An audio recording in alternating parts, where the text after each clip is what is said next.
Hello everyone, কেমন আছো তোমরা সবাই? আশা করি ভালো আছো। আমিও অনেক ভালো আছি। আজকে তোমাদের সাথে শেয়ার করব আমার সকালের ডেইলি রুটিন।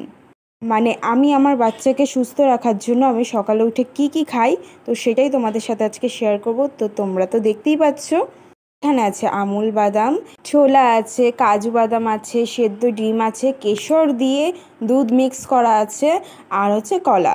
আমি এখানে না একটা জিনিস অ্যাড করতে ভুলে গেছিলাম, সেটা হচ্ছে খেজুরটা অ্যাড করতে ভুলে গেছিলাম।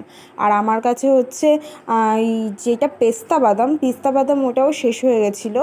তো দেখতে পাচ্ছ, এগুলো আমার রুটিন, ডেলি রুটিন। আমি এগুলো সকালবেলা খাই।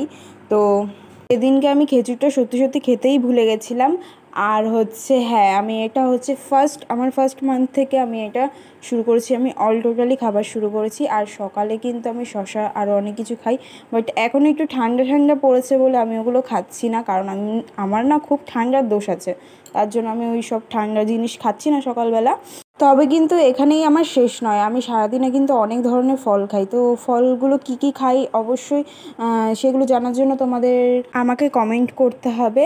আর হ্যাঁ, আমি কিন্তু দিনে হচ্ছে ডিম সেদ্ধ দুটো করে খাই। আমি একটা সকালবেলা খাই, একটা রাতেরবেলা খাই। আমার বেবিকে আমি কিভাবে হেলদি রাখবো সেই সব কথা আমি আমার ডক্টরের থেকেই শুনে চলি। তো তোমরাও যদি জানতে চাও তাহলে আমাকে অবশ্যই কমেন্ট করো, আর তোমাদের সাথে শেয়ার করবো। যদি এই ভিডিওটা ভালো লেগে থাকে তাহলে একটু সাবস্ক্রাইব আর লাইক কমেন্ট করে দিও। টাটা।